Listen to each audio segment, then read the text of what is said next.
আসসালামু আলাইকুম। আমি আপনাদেরকে দেখিয়েছিলাম আমি শামুক এনেছিলাম। তো আমার হাঁসগুলা শামুকের সাথে প্রথমত অপরিচিত, যার কারণে ওরা খুব বেশি শামুক খাচ্ছিল না, এটা একটা বিষয়। এরপর হচ্ছে শামুকগুলা সংরক্ষণ করা সবচেয়ে বেশি কষ্টের বিষয়। শামুকগুলা সংরক্ষণ করাটাই আমার জন্য খুব বাজে অবস্থা ছিল।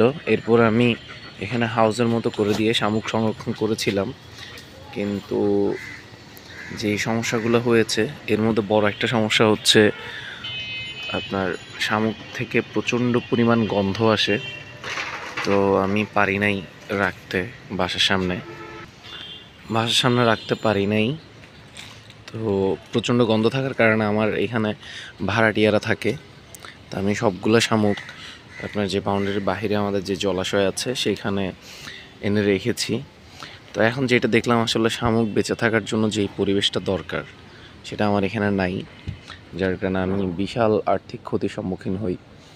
এই যে আমার যেই 11-12 হাজার টাকা শামুক সব মিলিয়ে সবগুলাই নষ্ট হয়ে গেছে।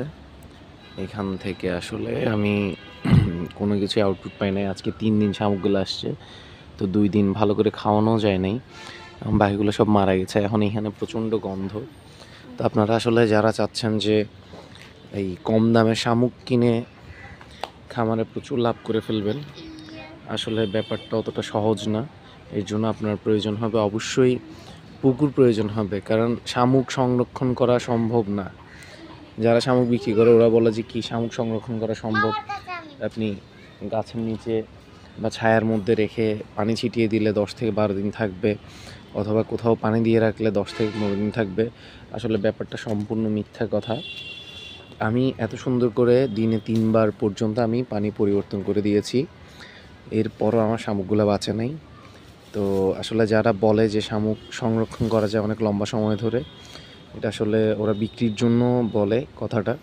তো শামুক খারাপ না, শামুক যাদের খামার রয়েছে একদম যেখানে শামুক বিক্রি করে তাদের কাছাকাছি, তারা চাইলে 2-1 বস্তা নিয়ে গিয়ে খাওয়াতে পারে। কিন্তু আমরা যারা শহরে আছি বা যেখানে শামুক বিক্রি করে সেখান থেকে দূরে আছি, তাদের জন্য শামুক না। কারণ পরিবহনের সময় শামুকের উপর অনেক বড় ধকল যায়, সেটা একটা সমস্যা, যার কারণে অনেকগুলো শামুক মারা যায়। এরপর হচ্ছে আপনার যখন এনে আপনি পানিতে রাখবেন, ওরা ছিল এক পরিবেশে, আপনি এনে রাখতেছেন আরেক পরিবেশে, ওই কারণেও শামুকগুলো মারা যায়। তো দেখেন আমার এখানে আপনারা শামুক দেখতে পাচ্ছেন কিনা আমি জানি না, প্রচণ্ড রোদের কারণে আসলে ঠিকভাবে দেখা যাচ্ছে না। এগুলো সবগুলাই শামুক, পানি ছিল সবুজ। আপনারা আমার আগের ভিডিওতে দেখেছেন আমি শামুক এখানে হাঁস হাঁস নামাতাম। এই যে এগুলো সবই শামুক, এই যে দেখেন সব শামুক, এবং সবগুলো শামুকই মারা গিয়েছে। তো আপনারা যারা শহরে আছেন বা যেখানে শামুক বিক্রি করে সেখান থেকে দূরে আছেন, তারা কখনোই শামুক কিনে এনে খামারে কম টাকায় বেশি লাভের আশা করবেন না, তাহলে আমার মতো পস্তাতে হবে। আপনারা দেখেন যে সবসময় আমি আমার যেই বাজে অভিজ্ঞতা অথবা যেখানে আমার লস হয়েছে আমি সেগুলোই শেয়ার করি। এতে করে আপনারা হয়তো মানসিকভাবে একটু কষ্ট পান যে আপনি তো সবসময় অন্যান্য ভিডিওতে দেখেন সবসময় সফলতার গল্প, এত টাকা লাভ এত টাকা লাভ। আমি আপনাদেরকে শেয়ার করি যে এত টাকা লস এত টাকা লস। আমি চাই বাস্তবতাটা সামনে আসুক এবং আপনারা দেখেন কিভাবে খামার করে অনেক চ্যালেঞ্জের সাথে টাকা ইনকাম করতে হয়। অনেকে ভাবে যে খামার করা খুবই সহজ, আসলে কিন্তু ব্যাপারটা তেমন না। খামার থেকে ইনকাম করা আসলেই অনেক কষ্টকর। তো এই যে আমি এখন প্রায় 10-12 হাজার টাকা এখানে লস খেলাম। কিছুদিন আগে হাঁস কিনে এনেছিলাম মিতু হাঁসের হ্যাচারি থেকে, সেখানেও আমাকে অসুস্থ হাঁস ধরিয়ে দিয়েছে, সেখান থেকে লস খেলাম। তো এত কিছুর পরও কিন্তু আমি খামার ছাড়ছি না, আমি খামার করে যাচ্ছি। এর প্রধান কারণ হচ্ছে খামার থেকে লাভ করা সম্ভব, আপনাকে ধৈর্য ধরতে হবে, শিখতে হবে। এই যে আমার এখন 20,000 টাকা লস হয়েছে, এর থেকে আমি যেটা শিখেছি যে শামুক এনে রাখা যাবে না। শামুক সংরক্ষণ করতে হলে আপনাকে অবশ্যই পুকুরের সাহায্য নিতে হবে, অন্যভাবে শামুক সংরক্ষণ করা সম্ভব না।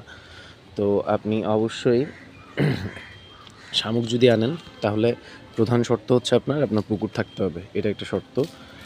আর হচ্ছে আপনারা যদি কখনো হাঁসের বাচ্চা কিনেন, অন্ততপক্ষে ভালো কোনো জায়গা থেকে হাঁসের বাচ্চা কিনবেন, না হয় আমার মতো অনেক টাকা লসের সম্মুখীন হবেন। তো এটাই আসলে আপনাদেরকে মেসেজ দেওয়ার ছিল যে আপনারা যদি খামার করতে চান তাহলে প্রথম অবস্থায় ছোটোখাটোভাবেই শুরু করেন, বেশি শুরু করার দরকার নাই। আর হচ্ছে কিনা খাবার দিয়ে চালান, ইনভেস্ট বেশি হলেও লস হবে না, হয়তো বরাবর থাকবে, না হয় শিখবেন, এটাই স্বাভাবিক। তো ধন্যবাদ সবাইকে, ভালো থাকবেন, আসসালামু আলাইকুম।